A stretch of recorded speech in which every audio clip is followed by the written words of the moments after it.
ninguém como Deus. Ninguém como Deus.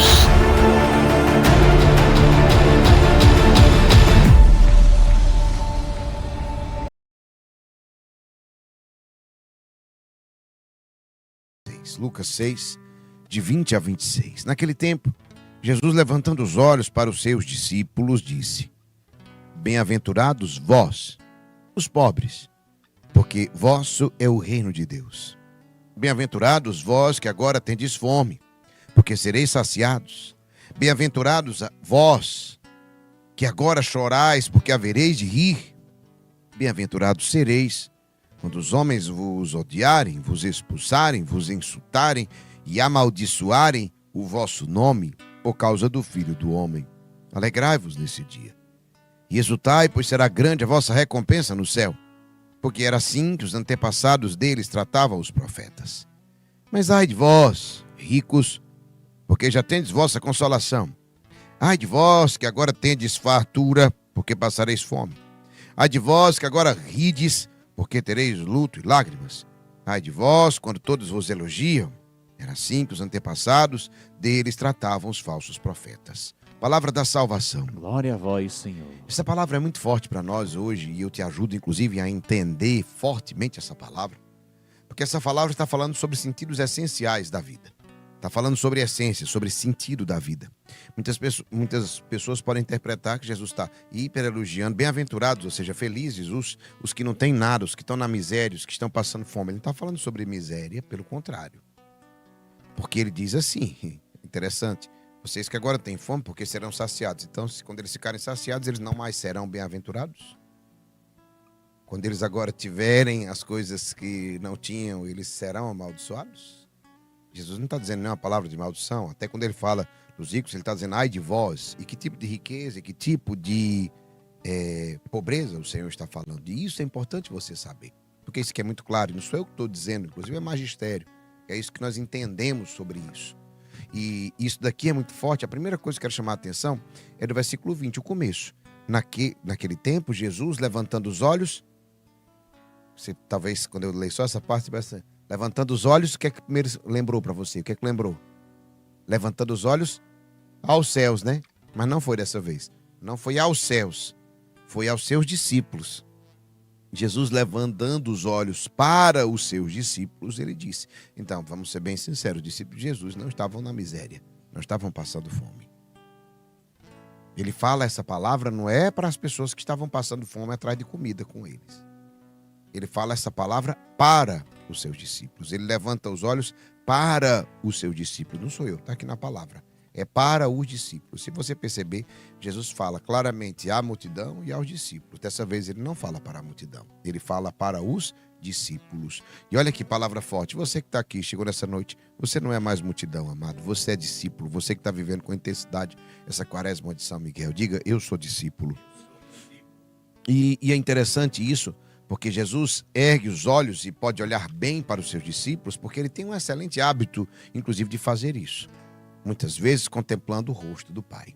Você vai perceber que diversas vezes no Evangelho, Jesus, antes de determinada ação, determinada atitude, inclusive poderosa, diz, olhava para os céus. Ele olhou para os céus e disse, não é?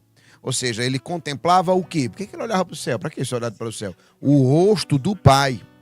Ele contemplava o rosto do Pai. Jesus não tem uma visão turva, Jesus tem uma visão clara. Por que Jesus tem uma visão clara? E esse é o primeiro ponto, são 3 pontos hoje que eu quero falar. Quero falar sobre o olhar de Jesus, eu quero falar que pobreza é essa e eu quero falar a verdadeira felicidade. Eu dividi em 3 pontos hoje, porque tem 3 pontos que me chamavam a atenção para entregar essa palavra profética para a tua vida. O primeiro ponto é exatamente isso, o olhar de Jesus. Jesus não tinha uma visão turva, e perceba que nós temos uma dificuldade muito grande de olhar. Nós temos uma visão muito turva. E aí, eu não sei se vou, se fico, se faço isso e aquilo. Eu vejo quantas coisas nós temos aqui que resolver, que decidir na comunidade, que nós temos que fazer atitudes. E quantas vezes eu fico muitas vezes em dúvida. E agora? E é isso, e agora? E eu tenho que fazer isso, e etc. O que eu faço? Olho para Deus. Senhor, inspira. Senhor, fala. Senhor... Ou seja, eu vou exatamente fazendo essa experiência de Jesus, que é o quê? De contemplar o Senhor para que a minha visão seja clareada e não seja turva. Então, se você hoje tem uma visão turva, amado, olha para o céu. como Jesus fazia. Contempla o Pai. Permite que Ele te fale, que Ele limpe, purifique a sua visão. Assim como alguém vai para, como é que chama o médico dos olhos? É oftalmologista, não é? Como alguém vai para um oftalmologista, exatamente porque está sentindo a visão turva, né? Não está enxergando bem. Você tem o melhor, você tem o médico dos médicos, entende? Você tem a capacidade de pedir a Deus, Senhor, purifica, e Ele purifica. Perceba que a visão era clara. Jesus não tem uma visão turva. Jesus é contemplativo do rosto do Pai. E essa contemplação lhe rendeu a capacidade também de olhar para os seus discípulos e para o povo que se aproximava dele. Então, Jesus olha para o Pai e olha para os seus discípulos. Então, eu quero dizer para ti, meu irmão, minha irmã, tenha um olhar voltado para as coisas do alto. Tenha um olhar voltado para Deus. Você vai estar sempre inspirado e com clareza para as coisas daqui da terra que você tem que fazer. Quando nossos olhos, quando a gente olha para o alto e depois olha para as coisas que temos que fazer, o Senhor clareia a nossa visão. Isso é uma coisa muito importante. Quem quer vencer precisa ter visão. Quem não tem visão não consegue vencer, porque não tem atitudes assertivas. E começa uma sequência de erros, um atrás do outro, um atrás do outro, um atrás do outro. É assim que acontece, não é? Quando a gente não tem uma visão clara, a gente começa a titubear em todas as atitudes. E aí a gente começa uma sequência de erros. Ah, mas eu pensei que era. Aí porque eu estava com medo, eu não fiz. Aí não fez, deu errado. Aí porque eu fiz isso, aí você começa a se justificar o tempo inteiro. Falta de visão. Então hoje permita, olha para o céu. Permita que Deus te dê a visão. Inclusive profetizo na vida de muitos que aqui estão, que hoje na noite de adoração o Senhor vai te dar a visão clara que você precisa para resolver certas coisas na sua vida. Preste atenção, no evangelho de hoje, quando ele olha para os seus discípulos, ele afirma, não é para as outras pessoas, ele está dizendo para quem? Para os discípulos, ele não está dizendo para os mendigos, ele não está dizendo para quem está pedindo esmola, ele está dizendo para os seus discípulos. Jesus hoje olha para os seus discípulos e afirma, bem-aventurados vós, os pobres. Por que ele chamou os discípulos disso? Vós, os pobres. O termo ptoroi, que aparece aqui, indica não uma pobreza financeira. Não. É preciso ser claro. Mas parece, mas não é. Perceba para quem ele fala. Mas uma total dependência de Deus. É assim que Jesus vê os seus discípulos. Pelas atitudes que eles tomaram. São homens que agora se tornaram totalmente dependentes de Deus. São homens que deixaram tudo para seguir ao Senhor. Deixaram todas as suas outras confianças para confiar inteiramente no Senhor. E isso é muito forte, porque eles são aqueles que dependem totalmente de Deus. E é assim que Deus te vê. Toroi, como eu disse, esse termo inclusive traduz um vocábulo hebraico chamado Anauim, que muitos usam, tem até comunidades que usam esse nome, Anauim. Anauim era o quê? Os pobres de Deus. Ou seja, Anauim era aqueles que se abandonavam inteiramente nas mãos de Deus.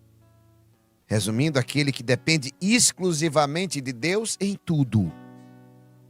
Seja rico ou seja pobre materialmente. Até porque eu falava hoje sobre orgulho, tem gente que não tem nada e é orgulhoso. Tem gente que tem muitos bens e é humilde. Aquele que se vê debaixo do olhar amoroso de Deus constantemente em todas as circunstâncias. Esse era Anauim, os pobres de Deus. Eram aqueles que se despreendiam das suas confianças nas coisas desse mundo para confiar inteiramente em Deus. Sabe? E isso daqui é muito forte, porque o evangelho de hoje nos leva a refletir sobre o sentido profundo de ter fé, verdadeiramente. No mais profundo sentido de ter fé. Que consiste em confiar-nos totalmente em Deus. Como é que a gente canta? Me lanço em tuas mãos. Canta aí o refrãozinho. Vá. Me lanço em Tuas mãos te entrego meu viver. Não há tribulação que resista ao teu poder. Pois quando sou fraco, ó Senhor, então é que sou forte. Entendeu agora que pobreza é essa? Esse é o Anauim. Esse é o pobre que Jesus está falando. Esses são os discípulos. Eles não estavam passando fome nenhuma. Eles não estavam passando essa necessidade disso. Pelo contrário, eles encontraram tudo. Eles encontraram a verdadeira riqueza, que era o Senhor. Riqueza tão grande que eles deixaram as outras coisas. São Paulo, lá na frente, quando encontra Jesus, ele desconsidera tudo que perdia um lixo comparado ao conhecimento de Cristo. Então, isso aqui é muito forte. Sabe, meus irmãos e minhas irmãs, nos leva a refletir sobre o sentido profundo de ter fé, que consiste na nossa confiança total no Senhor. Trata-se de abater os ídolos mundanos, a fim de abrir o coração ao Deus vivo e verdadeiro. E esses ídolos mundanos, pode ser o dinheiro, pode. Mas não é só o dinheiro, e hoje é mais claro, pode ser o status, a influência, o poder, o que mais? O prazer, tantas coisas que se tornam o quê? O sentido. Tem gente que vive para trabalhar, em busca de certos objetivos materiais. Não faz mais nada. Você já se tornou o seu Deus? Por que você não pode ir para um encontro? Porque eu tenho que trabalhar. Porque eu não posso ir para a missa, porque estou cansado de ter trabalhado. Entendeu? Ou seja, meu irmão, você encontrou outras riquezas que não o Senhor. Não, vou te dizer. Quem é esse pobre que ele fala? É aquele que não se sente abandonado no momento de dor ou de tribulação. Não se sente desamparado no momento de aflição, porque ele encontrou a verdadeira riqueza. Está aflito, não se desespera. Sim, está na dor, está na tribulação, ele não se sente abandonado. Ele não diz, Deus me abandonou. Não, por que ele não diz isso? Porque ele sabe que o Senhor está com ele e que ele está com Deus e que isso basta.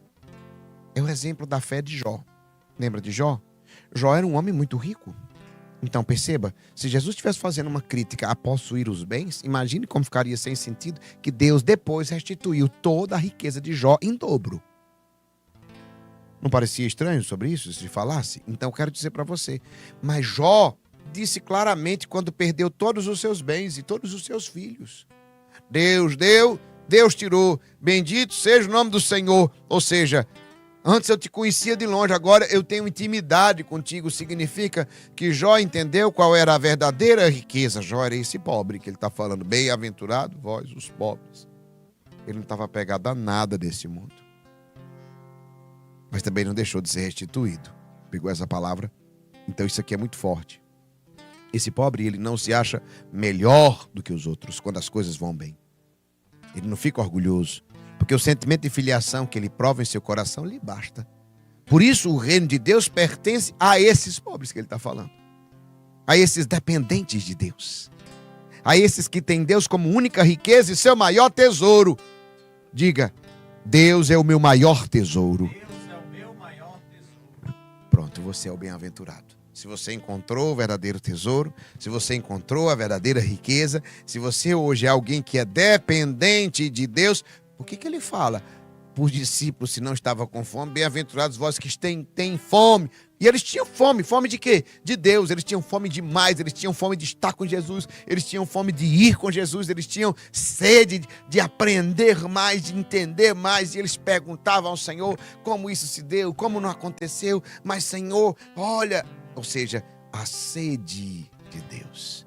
Eu percebo isso para quem é combatente raiz, porque perceba que isso aqui é muito óbvio para quem é combatente raiz. As pessoas que não têm essa experiência até estranham, porque dizem assim, mas você agora é todo dia e toda hora que eu vejo você rezando. E você sabe que nem é toda hora. Nós temos a hora na hora de acordar, no meio do dia, 18 horas, 10 minutos, aqui à noite.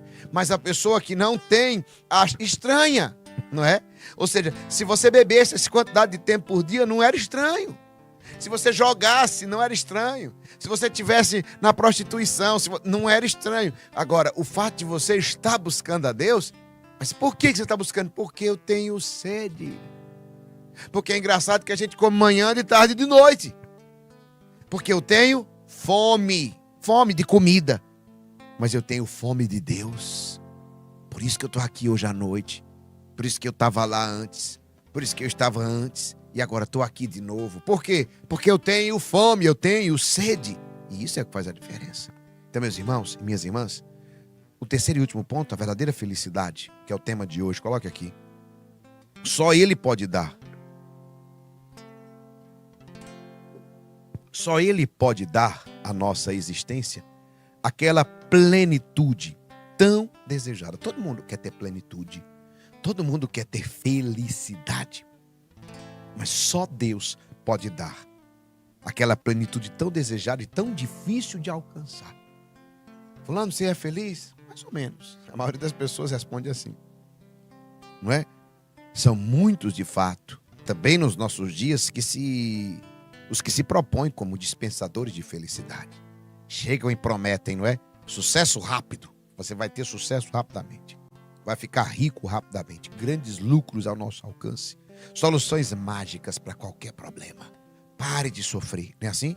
E assim por diante a gente vai ouvindo. Muitas pessoas aparecem exatamente por quê? Por causa da nossa sede de felicidade. Vai aparecer um monte de gente apresentando receita mágica. Fique rico sem trabalhar. Olha como é absurdo, né? Perceba? E aí, mas eu te digo, quantas pessoas têm entrado nisso? Milhares, milhões têm entrado nisso. É, meus irmãos, minhas irmãs, milhões mesmo. Saiu um dado agora, não estou aqui com o número, mas de quantos milhões de pessoas no Brasil que jogam apostas na internet. São não sei quantos milhões todos os meses. E aí, por quê? Porque exatamente podem não ter nada financeiramente, mas são os ricos que ele falou. Estão buscando a felicidade em outra coisa. E é fácil, sem nos darmos conta, escorregar, sabe, no pecado contra o primeiro mandamento. Idolatria. Substituir Deus com um ídolo, por um ídolo.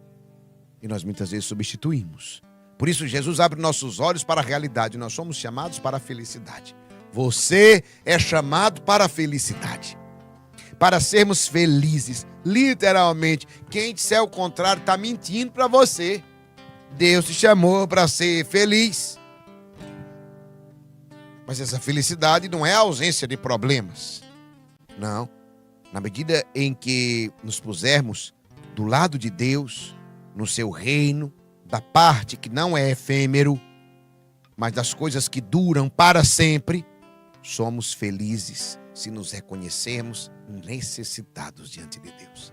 Essa nossa sede de Deus traz a felicidade. Quer um exemplo simples? Perceba quando as pessoas se tornam combatentes raízes. O que é que elas mandam no testemunho? Eu era uma pessoa triste, comecei a rotina espiritual. Meu irmão, até todo mundo diz como você se transformou. Tornei-me uma pessoa feliz. É isso. Por quê? Se tornou uma pessoa que reconhece a necessidade de Deus. Diga, eu necessito de Deus. Hoje, o Senhor também quer colocar o seu olhar sobre você, sobre mim. Jesus ergue os olhos, assim como ele ergueu sobre os discípulos, e quer também contemplar em mim e em você. Ah, meus irmãos, esses capazes de depender totalmente de Deus, para ele olhar como ele olhou para os discípulos e dizer, bem-aventurados sois vós. Vocês são felizes. Vamos nos lançar nas mãos do Senhor. Vamos nos colocar inteiramente nas mãos dele. Nós somos dependentes dele. Chegou a hora de nos lançarmos nas mãos do Senhor. Sabe, faça essa experiência hoje. E você será muito, muito mais feliz. Se você quer fazer essa experiência, diga, me lanço em tuas mãos. Faça essa experiência, diga, me lanço em tuas mãos. E, amado, amada, que palavra poderosa hoje sobre a verdadeira felicidade. Seja esse. Eu tenho certeza que essa palavra hoje esclareceu a muitos sobre as dúvidas que tinham sobre essa palavra, mas também, principalmente, o Senhor nos leva a ter uma vida plena e feliz.